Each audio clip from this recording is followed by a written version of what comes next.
For decades, the Big Boy has towered above all others. It is a 1.2 million pound legend, famous for its 135,375 pounds of tractive effort and mythic status among rail fans and historians alike. But buried in the archives of Union Pacific's engineering department is a blueprint that changes everything. A locomotive designed not to compete with Big Boy, but to replace it entirely. It was more efficient, more powerful per pound of coal burned, and built for a future that never arrived. Yet it never hauled a single revenue train, not 1 ton of freight, not 1 mile of mainline service. If this machine was truly Big Boy's successor, engineered by the same company that created the legend, why was it abandoned before it could prove itself? The answer reveals why the future doesn't always win, and why the best machine on paper can lose to a legend that refuses to die. Union Pacific's Big Boy stands as the ultimate symbol of American steam power. Built by the American Locomotive Company between 1941 and 1944, the Big Boy was engineered to conquer the steep grades of the Wasatch Mountains. It stretched over 132 feet and tipped the scales at 1.2 million pounds when coupled to its tender. 25 of these giants rolled out of Alco's Schenectady Works between 1941 and 1944, each one a masterpiece of wartime industrial muscle. It was not just size that set it apart, it was raw force. With tractive effort rated at 135,375 pounds of force, the Big Boy could start and move freight trains weighing more than 4,000 tons up mountain inclines that had humbled lesser engines. The 4-8-8-4 wheel arrangement, 4 leading wheels, 16 drivers split across 2 articulated engine sets, and 4 trailing wheels supporting a massive firebox, allowed the Big Boy to negotiate curves while delivering unmatched pulling power. The numbers tell the story of a machine built without compromise. Each Big Boy weighed 762,000 pounds without its tender, and when fully loaded with 28 tons of coal and 24,000 gallons of water, the combined weight exceeded 1.2 million pounds. The boiler operated at 300 pounds per square inch, feeding steam to 4 massive cylinders, each 23.75 inches in diameter with a 32-inch stroke. The firebox alone measured 235 inches long and 96 inches wide, covering 150 square feet of grate area capable of burning low-quality Wyoming coal at a rate exceeding 12 tons per hour. The Big Boy's reputation grew far beyond the rails. Union Pacific invested heavily in its legend, turning the locomotive into a household name through posters, model trains, and public excursions. The sheer spectacle of a Big Boy in motion, its 16 drive wheels churning and its exhaust echoing across the plains, captured the imagination of generations. Designed to haul 3,600-ton trains up the brutal 1.14% grade between Ogden and Evanston, Utah, the Big Boy proved capable of pulling 4,200 tons at sustained speeds of 18 to 20 miles per hour through mountain territory. 8 of these giants survive today, and one, number 4014, has thundered back to life in the 21st century, drawing crowds wherever it runs. For rail fans and historians, the Big Boy is the yardstick by which all other steam locomotives are measured. Its numbers, 135,375 pounds of tractive effort and over 6,000 horsepower at the drawbar, became benchmarks in the world of railroading. In every book, every museum, and every conversation about great locomotives, the Big Boy's name rises to the top, an icon of engineering muscle and American ambition. But every legend has its limits. By the late 1940s, Union Pacific's engineers faced a problem the Big Boy could not solve.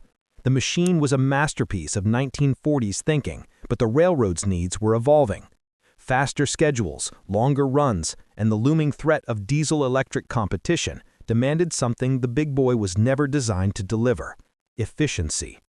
At full throttle, a Big Boy consumed 11 tons of coal and 12,000 gallons of water per hour, producing 6,290 drawbar horsepower at 41 miles per hour. For heavy mountain work, that performance was unmatched, but on level track and longer runs, the fuel consumption became a burden. Hidden among engineering reports and feasibility studies from 1946 to 1948, a different story waits. What if Union Pacific had already designed the locomotive that would make Big Boy obsolete? What if the blueprints existed, the calculations were complete, and the prototype was nearly funded? That idea is not speculation, it is documented. Internal memos, design specifications, and cost analyses point to a project that would have redefined steam power on American railroads. The challenge is separating what was planned from what was possible, and understanding why a locomotive designed to be better in almost every measurable way never made it past the drawing board. To get the truth, the search turns to primary sources, original engineering studies, correspondence between Union Pacific's mechanical department and locomotive builders, and the technical debates that raged inside the company's Omaha headquarters. The question is not whether Union Pacific wanted to move beyond Big Boy. The question is why they stopped. If a locomotive really was designed to replace the legend, the proof should be in the engineering files, in the performance projections, and in the decisions that killed the project before it could breathe steam. The evidence is scattered across archives and corporate records, waiting to be pieced together. The only way to understand what happened is to follow the trail of blueprints and let the numbers tell the story the legend never did. The name that haunts Union Pacific's archives is not a household word. It is a designation, a project code that appears in internal documents between 1946 and 1948. The CSA-2, or Challenger Super Advanced, Second Design. It was not a publicity stunt or a prototype built for headlines. It was a serious engineering response to a problem Union Pacific's management could no longer ignore. The Big Boy was unmatched in starting power, but it burned coal at a staggering rate. For every 100 miles of operation, a Big Boy consumed nearly 22,000 pounds of coal and 12,000 gallons of water. On long, fast runs, where sustained speed mattered more than brute starting force, the Big Boy was a victim of its own design. The machine had been engineered for one specific task, conquering the Wasatch grades with maximum tonnage, and it excelled at that mission. But Union Pacific's network extended far beyond those mountains. Union Pacific's mechanical department, led by Chief Mechanical Engineer Otto Jabelman, saw the problem clearly. The railroad needed a locomotive that could match Big Boy's tonnage capacity, but do it more efficiently, burning less coal per ton-mile and requiring fewer water stops. Jabelman's team turned to a radical idea. Instead of building a bigger Big Boy, they would build a smarter one, drawing on the railroad's experience with the successful Challenger-class locomotives that had been running since 1936. The original Challenger locomotives had proven themselves remarkably capable.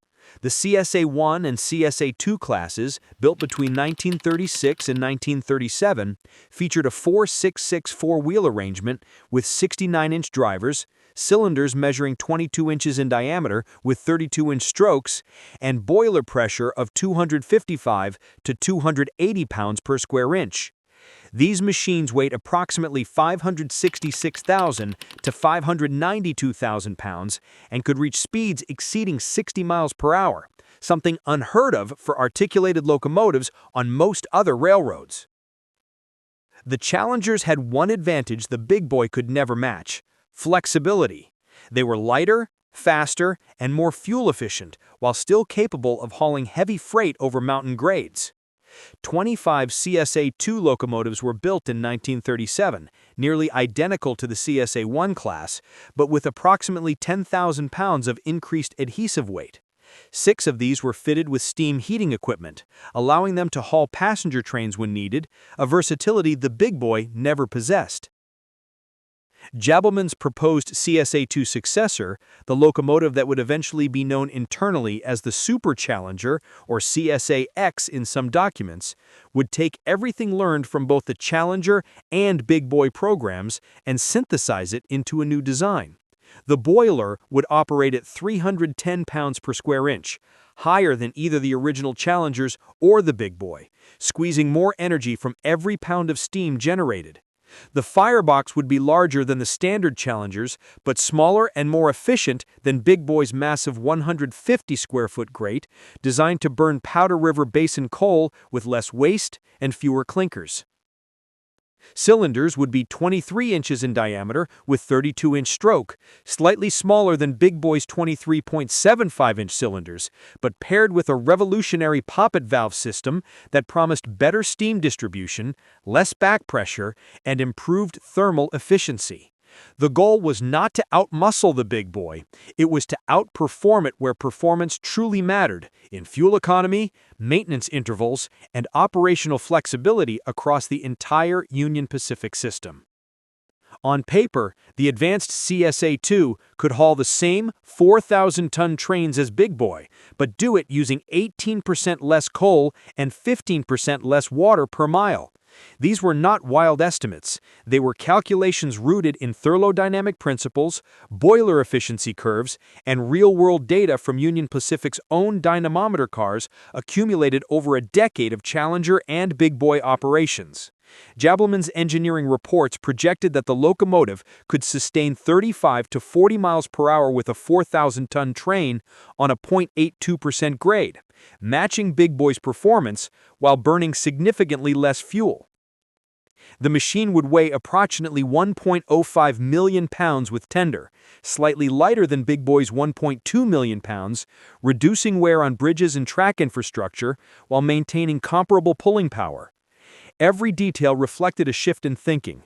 The railroad industry was no longer measuring success purely in tractive effort or tonnage ratings. The new metric was efficiency, measured in cost per ton mile, and the advanced CSA-2 was designed to win that contest. But efficiency on paper and efficiency in the boardroom are two different battles, and the CSA-2 successor was about to lose the one that mattered most. The engineering ambition behind the project was real, documented in memos and feasibility studies that circulated through Union Pacific's Omaha headquarters between 1946 and 1948.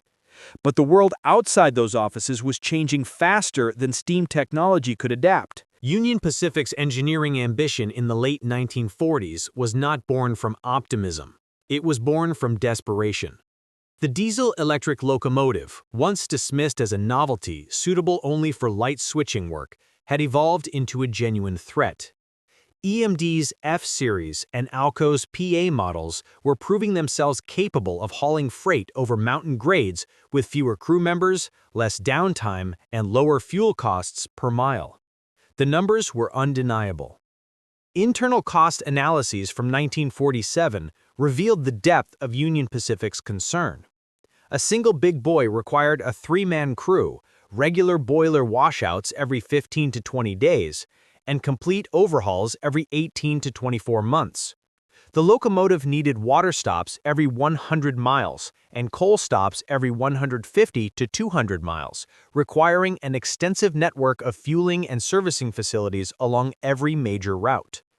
Diesels, by contrast, could run for weeks without major service, required only a 2-man crew, and delivered consistent power without the infrastructure burden of water towers and coaling stations. Otto Jabelman understood the threat, but he also understood steam. He believed that with the right engineering, a modern steam locomotive could match or even exceed diesel efficiency while leveraging Union Pacific's existing infrastructure, coal supply contracts, and skilled workforce. The advanced CSA-2 project was his answer, a last stand for steam built on the foundation of rigorous thermodynamics and operational data. But Jabelman faced resistance from within. Union Pacific's board of directors had already begun shifting capital toward dieselization. In 1947 alone, the railroad purchased 84 new diesel-electric units from EMD and Alco, representing an investment exceeding $28 million. Every dollar spent on steam development was a dollar not spent accelerating the diesel transition. The advanced CSA-2 existed in a bureaucratic no-man's land, too expensive to abandon outright, but too risky to fund in full. The locomotive's projected construction cost added fuel to the internal debate. Engineering estimates placed the per-unit cost of an advanced CSA-2 at approximately $285,000 in 1948 dollars, nearly 15% more expensive than a Big Boy had been just 4 years earlier. The increased cost reflected the locomotive's advanced features, The higher-pressure boiler, the experimental poppet valve system, improved roller bearings throughout, and precision-machined components designed for extended service intervals. Meanwhile, a comparable diesel-electric consist, capable of hauling similar tonnage, cost roughly $340,000, but promised dramatically lower operating expenses over its service life. The numbers told a story Union Pacific's accountants could not ignore. While the advanced CSA-2 would burn less coal than Big Boy, it would still require coal, water, ash removal, boiler maintenance, and a support infrastructure that diesels simply did not need. The cost savings from improved steam efficiency were real, but they were incremental, measured in percentages. Dieselization promised a revolution, eliminating entire categories of expense and infrastructure. Water towers could be abandoned, coaling facilities could be demolished, roundhouses could be converted to other uses. In February 1948, a confidential memo circulated among Union Pacific's executive committee. The subject line read, "Reevaluation of Steam Development Programs."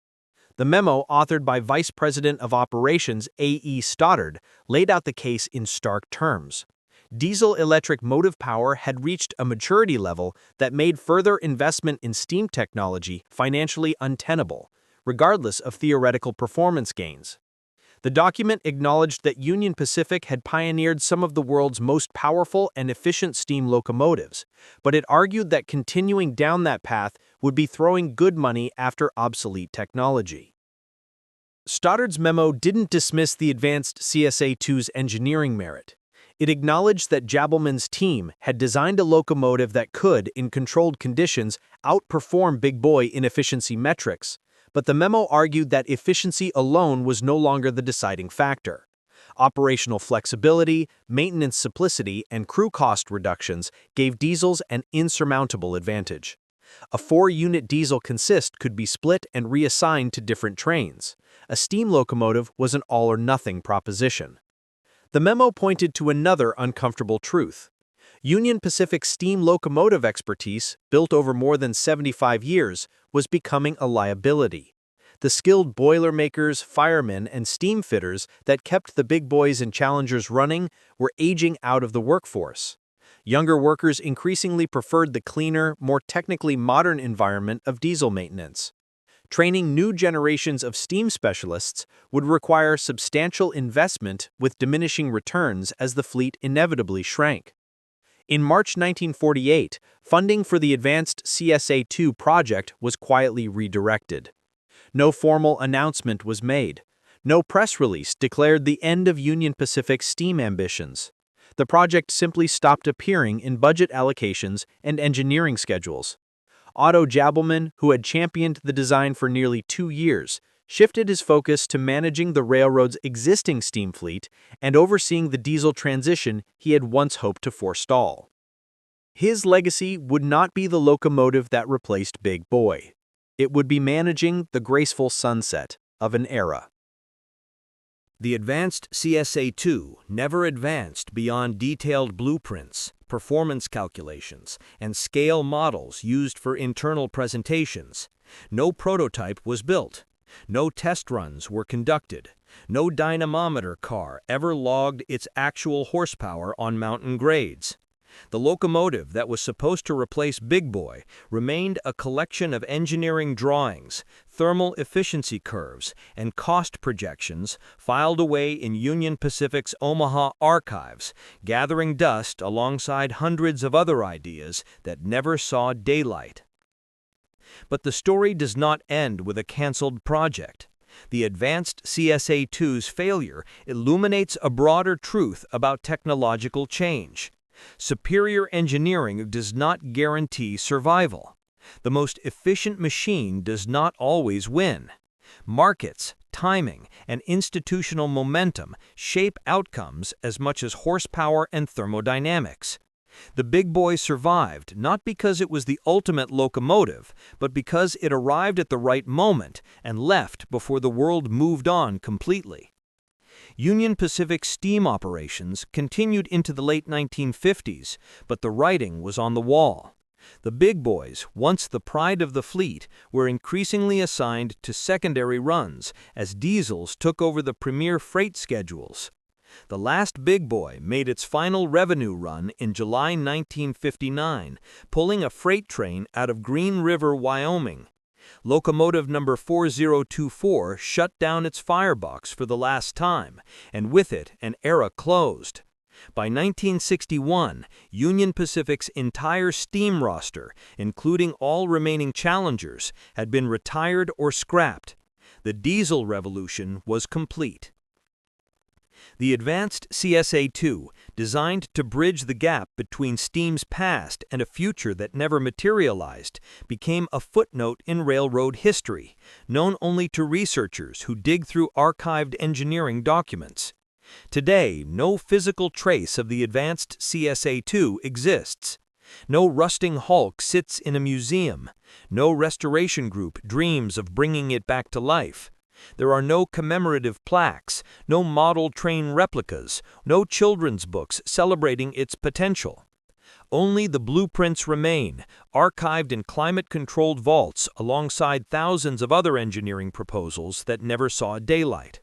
The specifications are preserved on yellowing paper and microfilm, a record of what might have been if the economics had been different, if the timing had been right, if Union Pacific's board had been willing to bet on steam one more time. For historians and engineers who study these documents, the advanced CSA-2 represents one of railroading's great what-ifs. What if Union Pacific had committed to the project in 1946 instead of 1948, when diesel technology was less proven on mountain grades? What if the first advanced CSA-2 had rolled out of Alco shops in early 1947, demonstrating its efficiency gains before the diesel momentum became unstoppable? Could a fleet of these machines have extended steam's viability by a decade? Or would they have suffered the same fate, rendered obsolete not by technical shortcomings, but by economic inevitability and the railroad industry's collective decision to embrace a new future? The questions have no answers, only speculation built on archived blueprints and cost projections. But they reveal how close the railroad industry came to a different future, one where steam evolved instead of vanishing, where efficiency gains bought time for a technology that had powered America for more than 100 years. The advanced CSA-2 was not a fantasy dreamed up by enthusiasts with no understanding of engineering reality. It was a serious attempt to rewrite the rules, designed by experienced engineers with access to decades of operational data. And it failed not because it couldn't work, but because the world had already decided to move on. Union Pacific's approach to the big boy was as much about storytelling as it was about engineering. The railroad understood that a locomotive could be more than a machine. It could be a symbol, an icon that transcended its technical specifications and became part of American mythology. Starting in the 1940s, Union Pacific's Public Relations Department orchestrated a campaign that turned the big boy into something larger than life. Photo specials were organized, inviting journalists and photographers to capture the locomotive in action across the western landscape. Images of the big boy appeared in newspapers, magazines, and even on collectible calendars, turning raw horsepower into a symbol of progress and national pride. Model train makers licensed the big boy likeness, filling toy store shelves and hobby shops with miniature versions that fueled the dreams of young rail fans across the country. Children's books and coloring pages featured the locomotive as a larger-than-life hero, conquering mountains and hauling impossible loads. Union Pacific's own press releases touted the big boy as the mightiest engine on Earth, the biggest, the strongest, the most powerful. Special excursions offered the public a chance to ride behind a big boy, to feel its power firsthand, and witness its exhaust echoing through mountain canyons. This relentless promotion ensured that the big boy's reputation grew with every generation, while other giants, machines built for work rather than show, slipped quietly into the background and then into obscurity. The advanced CSA-2, by contrast, never had a public face. It existed only in the private correspondence of engineers and the budget spreadsheets of accountants.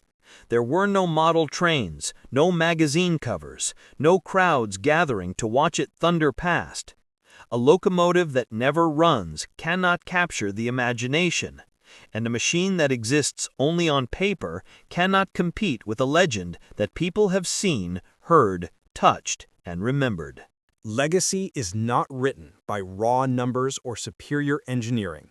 It is written by the stories we choose to preserve and the machines we decide to remember. 8 big boys have been preserved across the country, monuments to an era of American industrial might. Number 4014 was restored to full operation by Union Pacific, a living monument that draws crowds from coast to coast wherever it appears. The advanced CSA-2, more efficient and more advanced on paper, survives only as blueprints in an archive that few will ever visit. For curators and historians who study these documents, the advanced CSA-2 represents more than a canceled project. It represents the moment when steam power, no matter how refined or optimized, could no longer compete with the economic and operational advantages of diesel-electric technology. The locomotive was not a failure of engineering. It was a victim of timing, economics, and a world that had already made up its mind about the future. The big boy's survival, both as a physical machine and as a cultural icon, was never guaranteed by its specifications alone. It was guaranteed by the railroad's commitment to its story, by the preservation efforts of railfans and museums, and by Union Pacific's decision to keep one running into the 21st century long after steam had vanished from commercial railroading. The advanced CSA-2 had better numbers, but the big boy had something more valuable. It had a narrative that transcended engineering. Today, as digital archives grow and engineering documents are scanned, cataloged, and made accessible to researchers worldwide, the advanced CSA-2's story is slowly emerging from obscurity.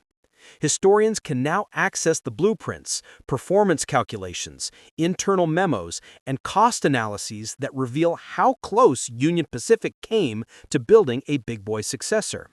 But the locomotive remains a ghost, a shadow in the archives, a reminder that the best idea does not always win. The machinery we forget reveals as much about us as the legends we remember. It shows us that history is not a simple progression from good to better, but a complex contest between competing forces: technology and economics, performance and perception, engineering ambition, and market reality. The advanced CSA-2 was supposed to replace Big Boy. Instead, it vanished before it could prove itself, leaving only questions in its wake and blueprints in a vault. What stories are we letting fade today? What machines, ideas, and innovations are being forgotten, not because they failed, but because no one chose to remember them? What other futures almost happened, documented in archives and engineering files, waiting for someone to care enough to look? The answer may be sitting in a climate-controlled vault right now, gathering dust while the legends grow louder and the forgotten fade further into silence.